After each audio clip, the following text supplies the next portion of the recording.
Hey, I'm Riggers, thanks for dropping in.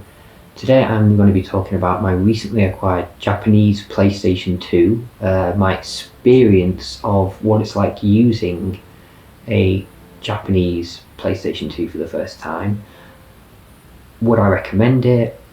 Various aspects I found interesting, various quirks of using an NTSC J region PlayStation 2 compared to my normal PAL PlayStation 2, and just my own personal perspective from someone who's based in the United Kingdom and how I'm finding the console.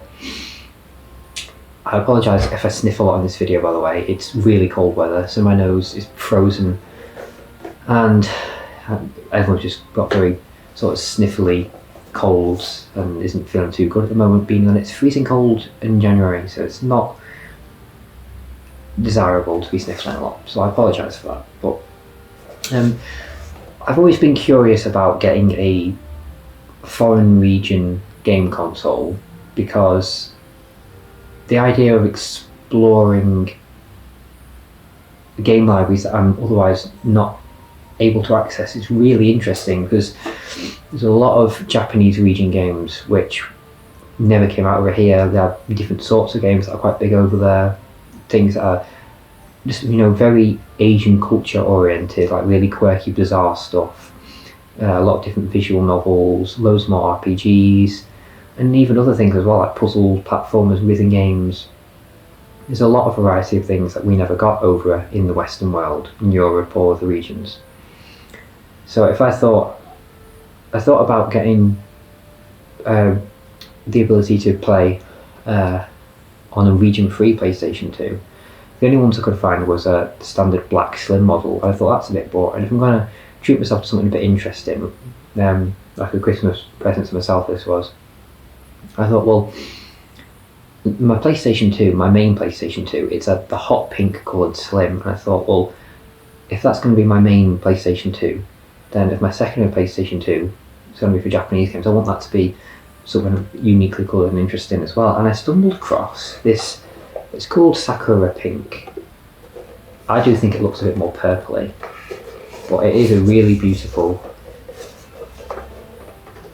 very nicely coloured PlayStation 2 that I've grown very attached to very quickly. I'm having a lot of fun with it, and it came with a very nicely matching controller as well.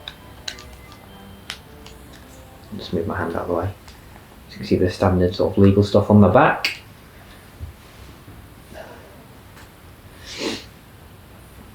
So, being based in the PAL region right away, booting this up, I have the step-down converter over there all plugged in. I won't bring that over, but that was an interesting aspect for me, to have to plug the power supply into something that will down sample, is that the right term?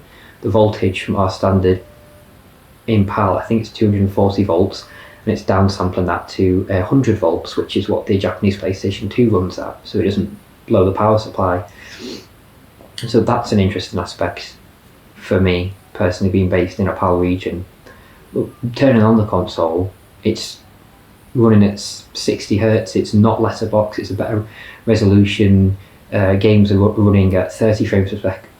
Games are running at 30 frames a second as opposed to 25, which is the PAL standard. So it's kind of like, almost like it's more powerful. The games seem like they run better because they do. They look nicer, and that's a really interesting thing to see, because it de-ages in my eyes the PlayStation 1 and 2 games that I've tried on this system. You've also got the quirk of it being a Japanese console, so their PlayStation consoles, that's confirm, and that's like back or cancel, which makes more sense because an X usually means no, doesn't it? And if you circle something, that's like you've chosen it. So there is more sense to the Japanese way around, but well, that's meant to be called the cross button as well, isn't it? We just call it the X button usually.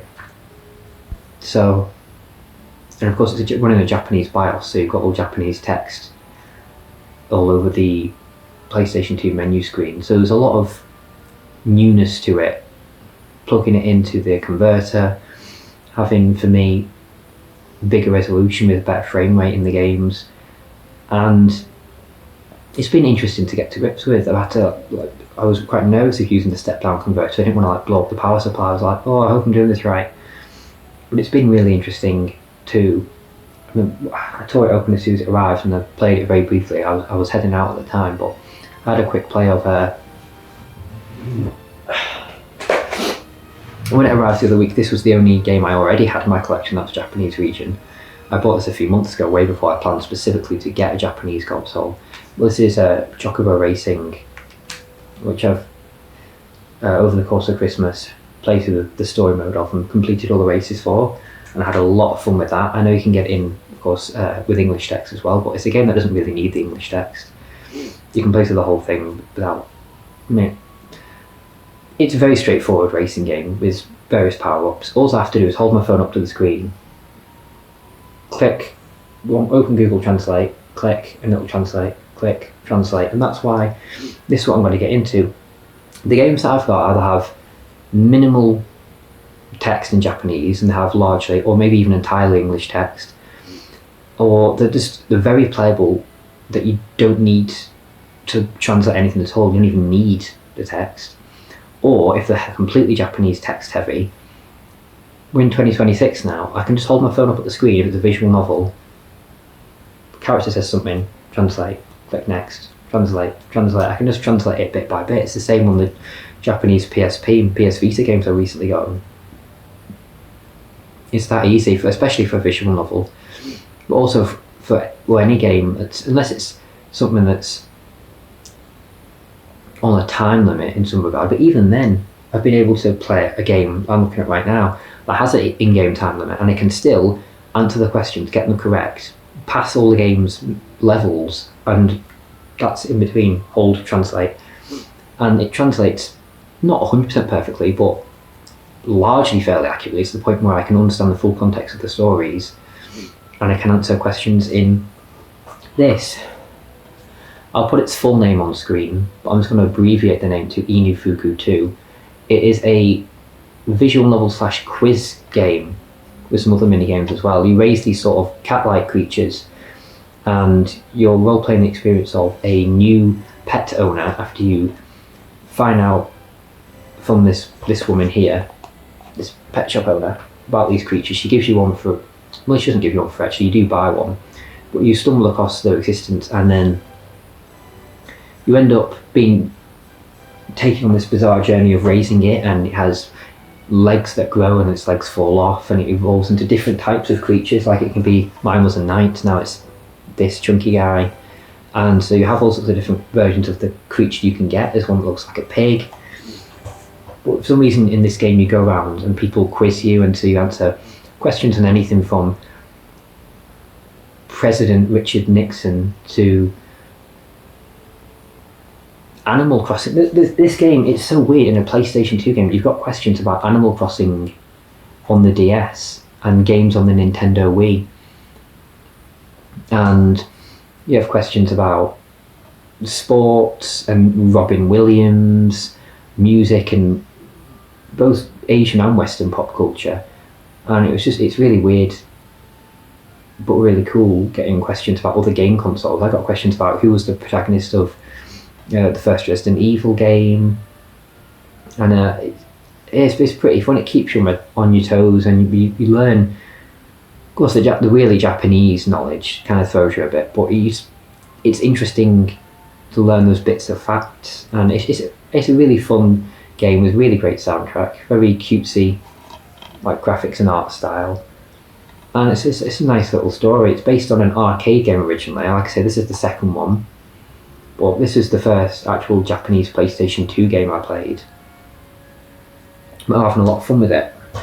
Now, I won't show them off in the video, but anyone, the majority of my subscribers, I imagine, are from this video now. The Final Fantasy 25th Anniversary Ultimate Box comes with Japanese region, copies of Final Fantasy 1, 2, 4, 5, 6, 7, 8, 9, 10, 11 and 12. 11 isn't playable, of course, because Final Fantasy 11 on PlayStation 2 isn't playable anymore. But for the other games, 3 deliberately discounted because it's a PSP version, if you haven't seen that video. They're all natively playable on that PlayStation 2. And I've spent about 45 minutes playing Final Fantasy 12 on the PlayStation 2, and I didn't need to translate a single thing with Google Translate on my phone, because it's a game I played quite a lot as an 8-year-old kid, and then I played it quite a lot as a teenager and adult. When I started at college, I finished it when I was at university. This was my first year of university. And so it's still very much ingrained in my mind as a familiar experience, even though it's been like 7 years since I'd previously played it. And so I was able to go through that whole tutorial mission, and then go hunt the rogue tomato, walk all around Ravenasta. I did not need to translate anything. And it's interesting just playing it, like say, in a non-letterboxed format, running at a nicer frame rate, but also hearing all the Japanese voice acting, which I've never heard before. And it might sound like I'm being a total weirdo, but there's kind of like a fun sort of challenge playing something in purely Japanese text. It's like you're being driven more on instinct and sort of intuition. Of course, when I need to, I will just translate as and when I need to. But it is a cool experience. It adds like a different layer of enjoyment to something that I can just throw in my PlayStation 4 copy and play it on my PlayStation 5. I can do that whenever I want, of course, but there's a weird sort of different enjoyment playing the PlayStation 2 Japanese version, I will say. But I've had fun with it so far. Like I say, I put 45 minutes into it. And then we've got 2 visual novels which I haven't really tried or played yet, but they're a pretty big genre in Japan, and I just find them an interesting experience, because you've got these. I'll tell you what they're called. This one is called, I think it's pronounced Kimagure Strawberry Cafe. This was called, I think, Orange Honey I Love You. And the reason I am intrigued by visual novels is because I think it's almost like a way to get to the heart of. It's almost like you're going into the heart of Japanese culture. You're experiencing something that is very intrinsically Japanesey. This sort of anime-styled. It's almost like, not always voice acted, but it's kind of like a brought-to-life storybook. I like reading a lot of Japanese fiction, English translated. I'm not that mad. I don't read Japanese text. I'm not that intelligent, sadly. But one of my favourite sort of books to read is contemporary fiction written by Japanese authors. Some of it's just pure realism, but contemporary, but a lot of it is supernatural, has other weird elements like angels and demons, or time travel, sort of psychic forces, other worlds, bizarre goings on, just interesting and intriguing elements. And visual novels, that sort of style, I think the first experience I had of that format playing out was through the cutscenes of Persona 4, and then playing Persona 4 Arena, Persona 4 Arena Ultimax, the Persona dancing games, or Persona 4 dancing game. There's still that same visual novel cutscene style, and so that's introduced me to that for the most part. Although the very first game I must have played in that style would have been Amnesia Memories on the PC in 2017. But I only ever played a short run through of that, and I didn't really remember it that much by the time I got to Persona 4, and that was the game that sort of solidified visual novels as a genre and as a style, because its cutscenes are styled in that way, and the subsequent Persona 4 sequels were basically 98% visual novel, 2% fighting gameplay. And within the past few months I've become more intrigued by the idea of exploring more visual novels. I picked up one for the Switch as well. Whereabouts is it? Well, it's not in here actually, it's in my bedroom because I've been playing it all warm and snuggled in bed because it's still freezing at the moment. I've been playing bits of it in there, so it's in there actually. But it will be in my gaming pickups video I did. I've only got one gaming pickups video, so it's the one that's my third ever video, and you can have a look at what it was called there. It's called Him, the Smile and Bloom. It's about basically love stories set within a florist, and visual novels are largely either love-based, set through different periods, Japanese history, or the current day or the past, but they're full of all this Japanese culture, the way they speak so so really overly respectful. You can't call them by the first names, and even the teenagers seem extremely like really overly formal and mature for the most part. There's a lot of Japanese character archetypes that you see a lot of that you don't necessarily see in the West, and the approach to writing and the way the story unfolds, it's quite literally a whole different world. It's like a whole different worldscape. And so whether it's a more supernatural story, a love story, a bit of both, it's interesting to see it play out. It's not a game in the sense that there's loads of gameplay. However, some of them do have like computer game elements. So in this one, you run your own cafe and there's cake making elements and adding ingredients. What's in this one? I think this one's much more a straightforward visual novel. But this is also part visual novel. The cutscenes and the way the game's presented is visual novel, but then it's got a fighting game built into it. It's got various other little mini games, and it's predominantly a quiz game as well, where the characters you talk to in visual novel style will then fire you with different questions, and you got to grow and manage and feed your pet. So it's also a pet management simulation.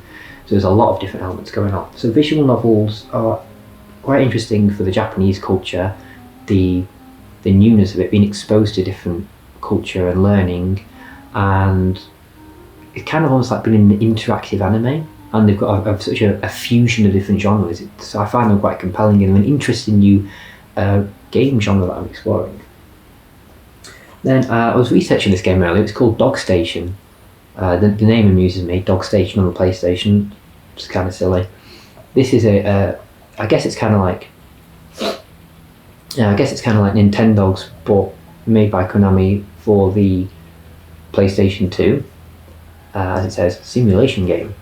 And so what you're doing in this game is raising your pets from a young age to an older age, and feeding them, looking after them, taking care of their needs. It's got voice controls built into it if you've got a particular microphone that's compatible with the game, so you can call out. I'm not sure if it only recognises Japanese commands or not, or if you could teach it to understand English. I don't know, but the functionality is there. You can also you can raise two different pets, and then you can combine them. That's a very you can raise multiple dogs, and then you can of course breed them, and you can then raise that pet, and you can just keep going like that. And what different dogs you have on different memory cards, you can have them breed with each other, and then you can put that dog save on another memory card. Or I don't think they necessarily have to be on different memory cards. Maybe the same saves can be on one memory card, but you can, kind of near limitlessly play the game and have different dog generations, which is cool.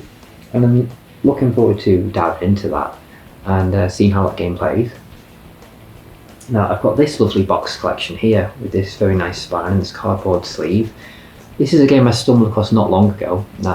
Racing games are my favourite genre, and I did not know, that's the back of it, that Sega Rally 2006 existed.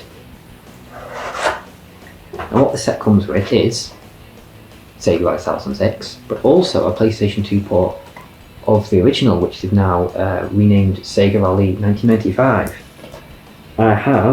I have the original game here as well, so you can see how they've changed the cover and the logo. They've adapted the cover and just added a little bit onto the logo there. There's some in-game screenshots on the back of the set, and you can see this very briefly. See what it looks like a little bit. But this is the Saturn one is a port of, it's a home console port of the arcade game. I think this is pretty much more or less an exact port of the original arcade game. As it says in the back in English, this is starting point of Sega Rally. This is next Sega Rally. In that very endearing broken English. So this one, as you can see, it's got a little PlayStation 2 strip on it. It's still sealed, this one. I will be cracking this open. I don't believe in keeping games sealed. I think it's a bit pointless and stupid, and so I will be unwrapping this and putting it into another video probably. But not right now. Much no, I could do it now actually. I should open it on camera. I wonder how many collectors are crying right now. Opening a PlayStation 2 game in 2026. There we go. Let's take the cellophane off. Oh, bloody hell, that's loud.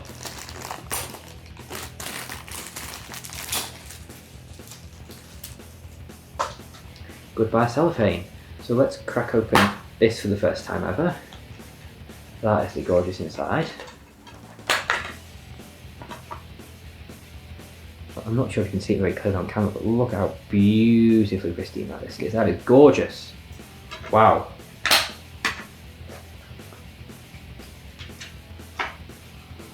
Ooh, even the manual smells fresh. That's lovely. Lovely and smooth condition. This is an excellent racing game, so I'm looking forward to playing the PlayStation 2 port of this right after this video, actually. That would be cool. I was going to do it on a separate video, but I figured, you know what? It can just be a little hidden bonus in this video. I open a sealed game. Why not? It doesn't deserve to be something that's made a big show of, because it's really not a big deal. Games are made to be played. All that graded game bollocks is just pathetic. I think that's all the games here, though, actually. I'll just talk about this one for a quick little bit. So it's got a career progression system. You have cars, you upgrade, you go through the different season events and on a month-by-month basis. It's pretty cool so far. This is more like you've got 3 stages and then an extra stage, quick fire, 15-20 minute arcade experience. This is a 10, 20, 30, 40 maybe hour game where you have a whole career progression system and you role playing through the life of an actual rally driver. So this one's a lot more in-depth, purely in terms of how long the game's going to last. It's absolutely not knocking this at all. This is an incredible game. This is amazing. It's almost certainly the most popular Sega rally with very good reason. But this, as a Japanese exclusive game, it has a lot of English text. It's mostly English text, which I was surprised at. I will put some screenshots from the games that I've taken throughout the video. And as you can probably see on screen now, there's a lot of English text in Sega Rally 2006. The game's handling, it's great, it plays fun, it's really weird it didn't come out in the rest of the world, but I think it's a crying shame it didn't. But I'm having a lot of fun with Sega Rally 2006. I will be having a lot of fun with my brand new, just opened Sega Rally 1995. And I will continue to enjoy Inifuku 2, which I've had a lot of fun with. Chopper Racing, as I said, I finished that was fantastic. The visual levels I'll play as and when. Dog Station as well, I will try that at some point. The Final Fantasy games are there for whenever I want to play them. But what are my thoughts overall of using the Japanese PlayStation 2? Compared to PAL, of course, it's better resolution, better frame rate. It's weird, but it's a cool novelty using the circle button and X button the wrong way round. It was an interesting experience using the step-down converter and going through that experience for the first time of downsampling. I don't know if that's the right term, I keep saying that. The voltage to the PAL standard, and that was an interesting little technical thing to do. Playing all the different games are very different in style and execution. Playing a PlayStation 2 port of probably one of the best Saturn racing games and a phenomenal arcade racing game, and playing an entry in Sega Rally I didn't even know existed has been really cool, and I've been really enjoying the other games as well. Of course, I've got various Japanese PlayStation 1 games which I've acquired, which I'll just very quickly run through. This is a game based on the mascot character by Sanex called, I don't know what the game's called, but it stars the Tari Panda. I've got a game featuring him on the Wonder Swan. Chocobo Stallion, it says the name in English as well. And then I've got Chocobo's Mysterious Dungeon, or Chocobo's Mystery Dungeon 1 and 2, and these big chunky cases. I don't like how he looks so sad on that picture, it's horrible. Poor thing. Looks kind of spoopy on that picture though. Like, spoopy bird. Don't know what he's looking at. You've got Junkie Bird on the back as well. I don't know what this character's called, but he's in the racing games. Kind of have the same canon, don't they, all the Chocobo games? Or linking canon anyway. But yeah, they're my thoughts, they're the games I have, that's what my console looks like, that's what I've experienced so far. In terms of pricing, they're fairly cheap and inexpensive. Tenner, £5, £20, £6, £7, £8, £15. That was 35, but that was reduced from 45 from what the original selling price was. About a tenner. This ended up costing about 100. I had to import this Japanese exclusive game from America. So we made it from Japan to America, and then I bought it from that guy. and then he has to post it to me in England. And of course, this, which I ordered directly from Japan, I imported that. There was one on sale in our country for £300, or I could import one from the heart of Japan for £130, and there was no additional fees. That was just what I originally paid was the cost. I don't have to pay any more import fees or anything. So I think waiting like maybe 2 or 3 days for it to arrive very quickly, this PlayStation 2. £130 was a bargain. But yeah, they've been my thoughts on using the Japanese PlayStation 2, what games I've played so far. I hope you've enjoyed this video, and thank you for watching. I've been Riggers, you have been amazing. I'll see you in the next video, and take care.